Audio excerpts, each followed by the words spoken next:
The price of everything. How markets shape society and how to read a stock. Chapter 1. Everything has a price, or does it? Welcome. In the next 50 minutes, I am going to change the way you see the world around you. Not in a dramatic, self-help sort of way. In a precise, structural, almost architectural way. Because once you understand how prices are formed, how markets are built, and how the value of a company is calculated, you cannot walk through a shopping mall or open a news app without seeing the machinery underneath. The clothing brand, the search bar, the machine tool supplier you have never heard of. All of them priced, all of them valued, all of them embedded in a social world that made them possible. Let us start with a question that sounds simple but is not. What is a price? Not what determines a price. What is a price? What does it actually represent when a number appears on a tag or a screen? The classical economic answer goes back to Adam Smith. A price is the intersection of supply and demand. When buyers want more of something than sellers have, the price rises. When sellers have more than buyers want, the price falls. That answer is correct, and it is almost completely useless on its own. Because it does not tell you why people want something in the first place. It does not tell you how trust, reputation, regulation, and narrative shape what supply and demand even look like. And it does not tell you how a number on a stock exchange connects to a factory in the Netherlands, a perfume bottle in Paris, or a data center in Oregon. For that, we need a richer idea. A price is a social agreement. Read that again. A price is a social agreement. It is not written into the laws of physics. It does not exist in nature. It is a collective human act. It requires institutions, rules, contracts, courts, currencies, and a shared belief that the number means something. When you buy a share of a company for, say, 100 euros, that transaction only works because thousands of other people agree that the exchange exists, that the currency holds value, that the company is real, that the legal system will enforce ownership. Remove any one of those social facts, and the price collapses. This is what the sociologist Karl Polanyi called the embedded nature of markets. Markets do not float above society, they are woven into it. And that insight changes everything about how we read a stock. Let me introduce the three companies we will live with throughout this entire book. Think of them as three specimens under a glass. Each one illuminates a different dimension of how value is created, measured, and priced. The first company is LVMH, Moët Hennessy, Louis Vuitton. the largest luxury goods conglomerate in the world, owner of more than 70 brands, Louis Vuitton, Dior, Givenchy, Moët Chandon. Hennessy, Bulgari, Tag Heuer, Sephora, and many others. Headquartered in Paris, listed on the Paris Stock Exchange, the Euronext. LVMH teaches us about something called a moat. A moat is the competitive advantage that protects a business from being copied or undercut. Pause 600 MS. For LVMH, the moat is not a patent or a machine, it is perception. It is a century of cultural meaning attached to a set of initials on a handbag. The second company is ASML. You may not have heard of it, most people have not. ASML is a Dutch company based in Veldhoven, in the south of the Netherlands. It manufactures machines. Specifically, it makes the machines that make the microchips inside your phone, your car, your laptop, the server that runs your email. ASML holds a near-total monopoly on a technology called extreme ultraviolet lithography. No other company in the world can build what ASML builds. ASML teaches us about industrial pricing power, about what happens when a company becomes so deeply embedded in global supply chains that the world literally cannot function without it. The third company is Alphabet, the parent company of Google and of YouTube, and of the Android operating system that runs roughly 7 out of every 10 smartphones on Earth. Alphabet is listed on the Nasdaq exchange in New York. Alphabet teaches us about platform economics, about network effects, about businesses where every additional user makes the product more valuable for every other user. And it teaches us about the relationship between advertising, attention, and the valuation of a company whose core product you use for free. 3 companies, 3 different kinds of moat, 3 different windows into the machinery of modern capitalism. Now let us go deeper into what a market actually is.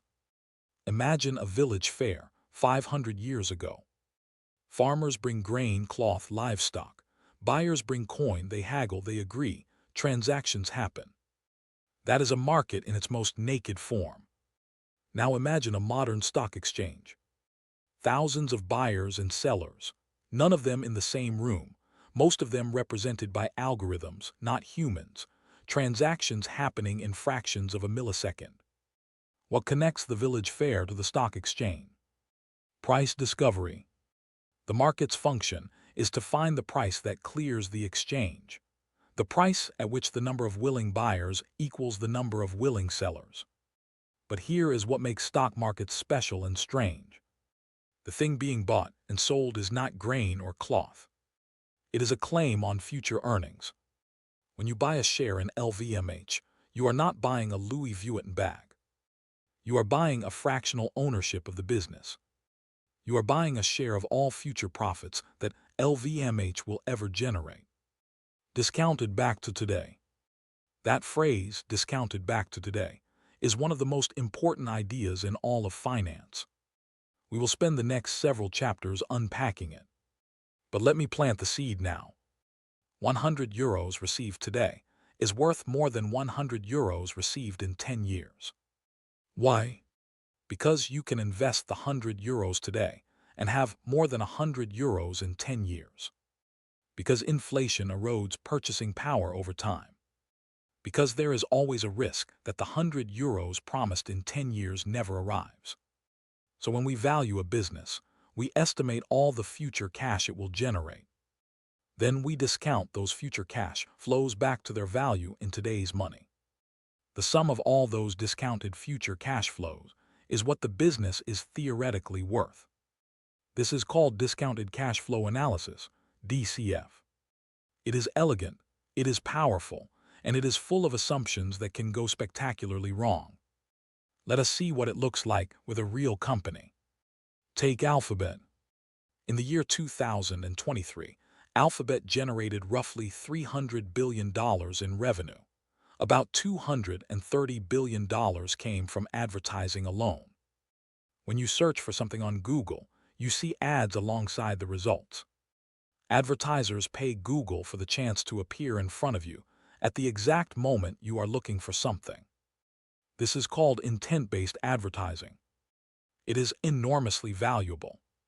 A television ad reaches people whether they care or not. A Google ad reaches someone who is already searching for what you sell. Now here is the key structural fact about Alphabet's business model. The more people use Google, the more data Google has about what people want. The more data Google has, the better its advertising targeting becomes. The better the targeting, the more advertisers pay. The more advertisers pay, the more Google can invest in making its search product better. The better the search product, the more people use it. And around it goes. This is a network effect combined with a data flywheel. Each loop makes it harder for any competitor to break in. Microsoft tried with Bing, it poured billions into it.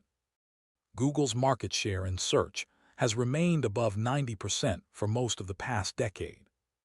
Now, how does an investor value this? They look at Alphabet's free cash flow, not profit on paper but actual cash generated after all expenses. In 2023, Alphabet's free cash flow was approximately $70 billion.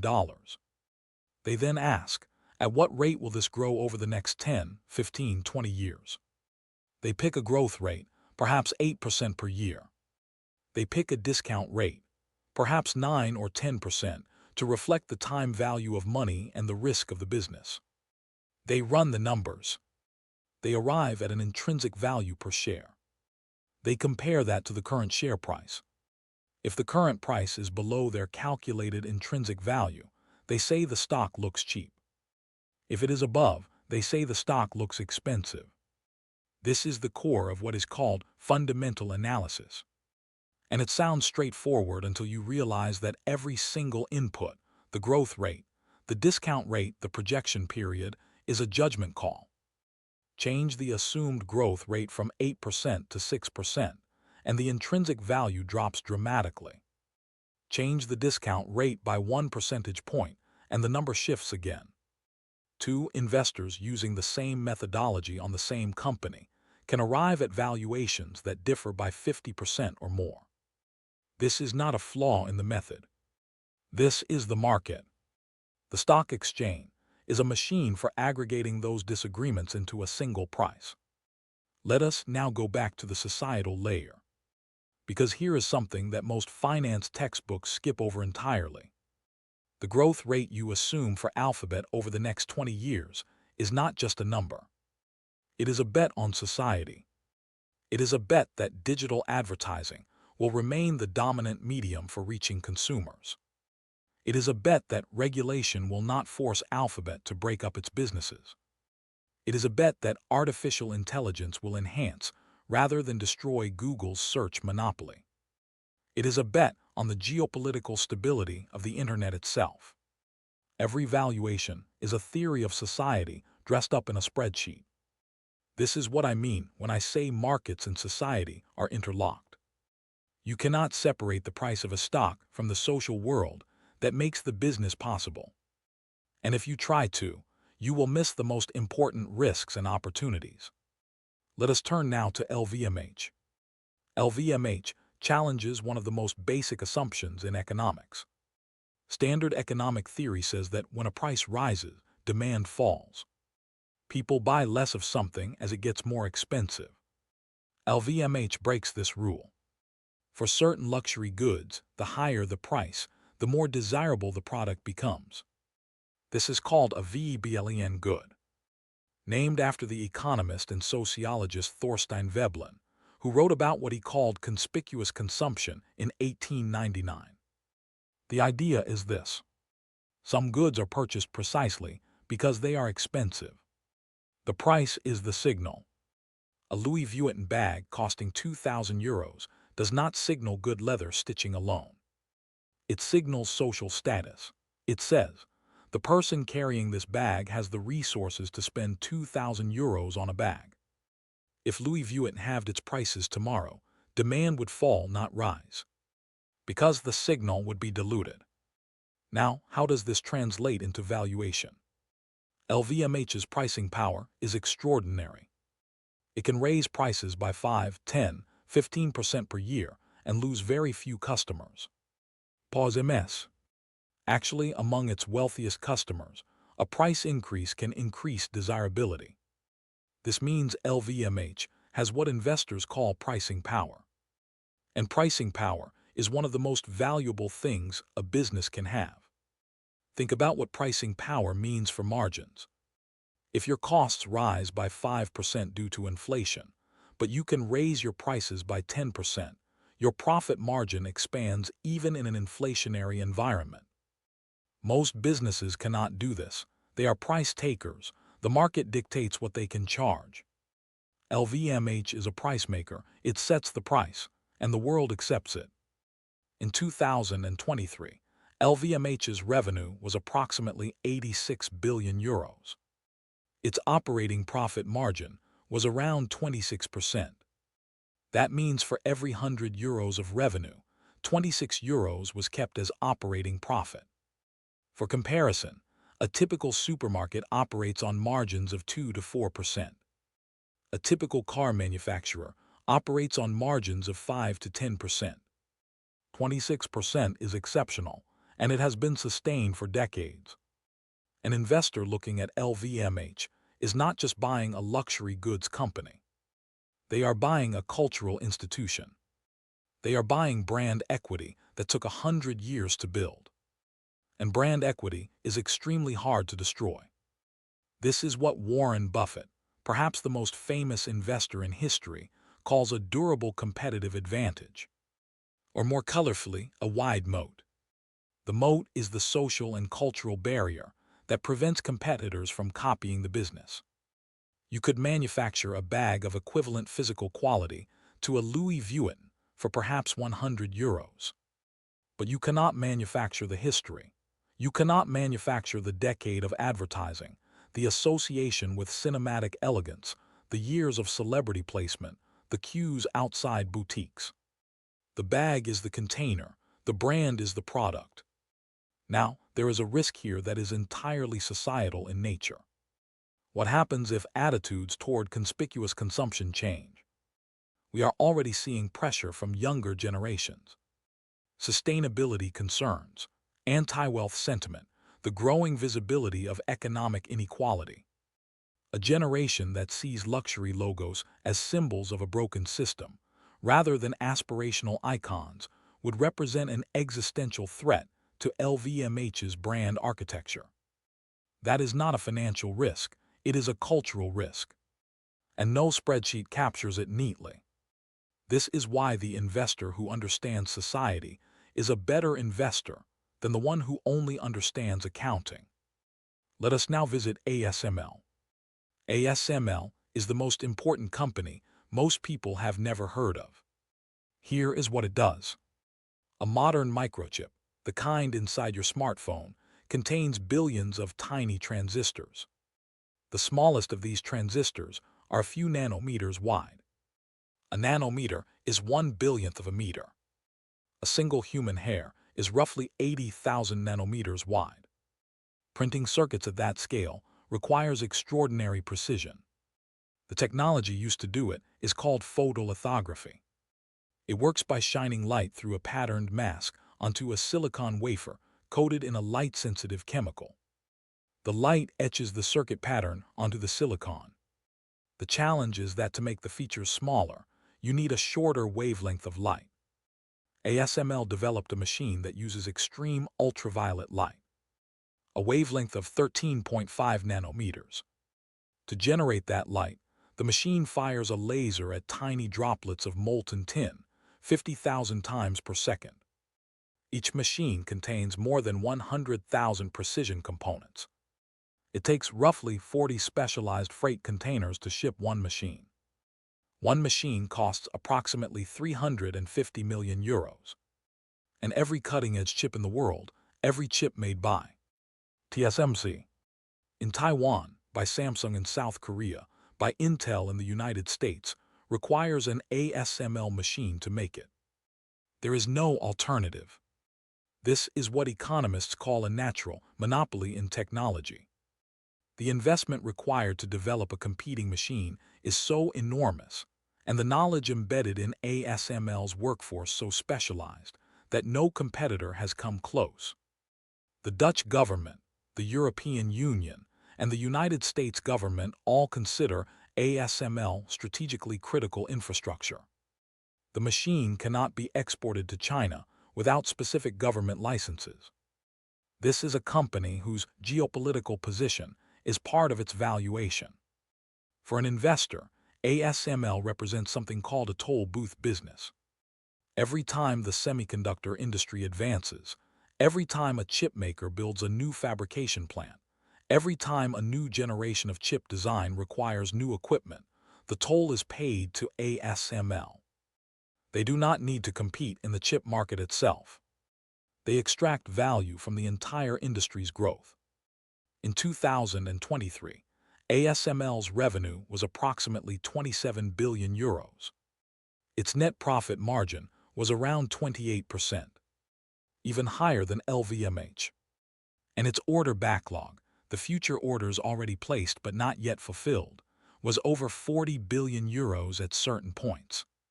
This gives investors visibility into future revenue that most companies cannot offer. How does one value ASML? The challenge is that its future revenue is tied not just to its own performance, but to the rate at which the global semiconductor industry grows. And that rate is tied to trends in artificial intelligence, electric vehicles, data infrastructure, defense technology, and consumer electronics. Again, a valuation of ASML is simultaneously a bet on the trajectory of human civilization. How fast will the world want more and more computing power? The answer so far has been very fast for longer than anyone predicted. But what are the risks? A major geopolitical conflict that disrupts the global chip supply chain. A breakthrough in a competing technology that bypasses photolithography altogether. Or the slower, quieter risk, a plateau in the demand for ever smaller chips. If the world stops needing chips to get smaller, ASML's core value proposition weakens. These risks are not in any quarterly earnings report. They are in the fabric of how technology and society are evolving together. We have now met our three companies. A luxury empire that sells cultural meaning. A precision machine maker that sits at the throat of the global technology supply chain. A platform that monetizes human attention at industrial scale. What do they have in common? Durability. Each of them has a reason to exist that will not easily be erased. Each of them has a moat. Each of them benefits from what the investor Charlie Munger called the Lollapalooza effect. Multiple reinforcing advantages working together. For LVMH, brand heritage, pricing power, distribution control, cultural cachet, and aspirational positioning all reinforce each other. For ASML, technological lead, accumulated expertise, long customer relationships, regulatory protection, and irreplaceable infrastructure all reinforce each other. For Alphabet, search dominance, advertising infrastructure, data advantage, Android distribution, and YouTube's video monopoly all reinforce each other. And yet none of them is invincible, because all of them are social constructs. They exist because society decided they should exist in their current form. Society could decide otherwise. Regulation can unbundle a platform. Culture can delegitimize a luxury brand. A breakthrough can obsolete a monopoly technology. The investor's art, and it is an art as much as a science, is to distinguish between moats that are structurally durable and moats that merely appear durable. And that distinction requires you to understand not just the company, but the society in which it operates. Let me close this first chapter with a provocation. Most people who talk about the stock market talk about it as if it were a machine. You put in the right inputs, you get out the right outputs. You learn the formulas, you run the models, you make the money. This is a fantasy. The market is not a machine, it is a conversation. A continuous, global, never-sleeping conversation between millions of people about what things are worth. Pause 800 MSMS. And like all conversations, it is shaped by narrative, emotion, fear, hope, fashion, and ideology. When the market crashed in September 2008, the fundamental value of the world's businesses did not collapse in a fortnight. But the narrative about risk, about the future, about trust in institutions, changed overnight. And the prices followed the narrative. This does not mean markets are irrational. It means rationality itself is embedded in a social context. What is rational depends on what you believe about the future. What you believe about the future depends on the stories circulating around you. The investor who understands which stories are structurally sound and which are merely fashionable has an enormous advantage. That investor is not just reading financial statements. They are reading society. That is what this book is about. Not a formula for getting rich. A framework for understanding the world. With the useful side effect that understanding the world is, over the long term, the best possible preparation for investing in it. In Chapter 2, we will go inside the income statement. We will learn to read the language of profit and loss. And we will see exactly what those numbers reveal and conceal about LVMH, ASML, and Alphabet. We will ask, what does it mean when a company is profitable? And more importantly, what kinds of profit last? For now, carry these ideas with you. First, a price is a social agreement, not a fact of nature. Second, a stock is a claim on future cash flows, discounted to today. Third, evaluation is always, underneath its formulas, a theory of society. Fourth, the best businesses have durable moats rooted in structural advantages, not temporary luck. And fifth, the market is a conversation, and to participate wisely in it, you must understand what that conversation is actually about. Thank you. End of Chapter 1.